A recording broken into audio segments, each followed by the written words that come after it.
आए आपको पकड़ के लोग सड़कों पे घसीटेंगे, हिसाब भी लेंगे। जो बाहर जाके जजीरे खरीद के बैठे हुए हैं, अमेरिका में जाके बैठे हुए, वो हम 50 साल डायरेक्ट और 20 साल इनडायरेक्टली मुल्क पे हुकूमत की है, उसका हिसाब तो दो। एक एक जनरल का जो रिटायर भी है उनके असासों का ऐलान तो करो। ये सऊदी अरब गए हैं, सऊदी अरब जाने से पहले एक आदमी जो है वो पहले वहाँ पहुँच जाता है,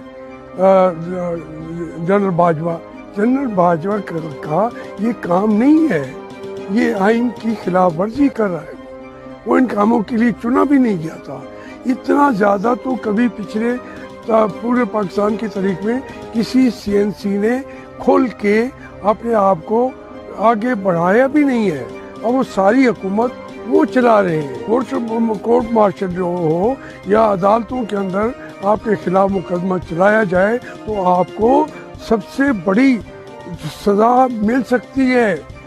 बाजवा साहब, आप सर्वे कर रहे होते हैं, आप किसी को नंबर 1 पे दिखा रहे होते हैं, उधर रिजल्ट 10 दिन पहले बने पड़े होते हैं। फैज़ हमीद साहब जो हैं वो हमारे आइंदा इलेक्शन का भी निज़ाम उन्होंने बनाया हुआ है। आज चीफ साहब का क्या करेंगे? उसने कहा जी मुझसे क्यों पूछते हो, सीएनसी से पूछो, बाजवा साहब से पूछो, या वो लबैक को भी सीटें देंगे, वो पीपल पार्टी को भी सीटें देंगे, वो तहरीक इंसाफ को भी सीटें देंगे।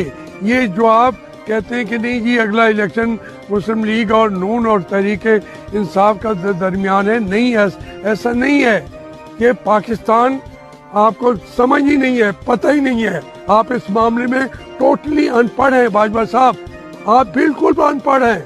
रिफ्रेशर कोर्सेज करते रहे, आप कश्मीर को इस्तेमाल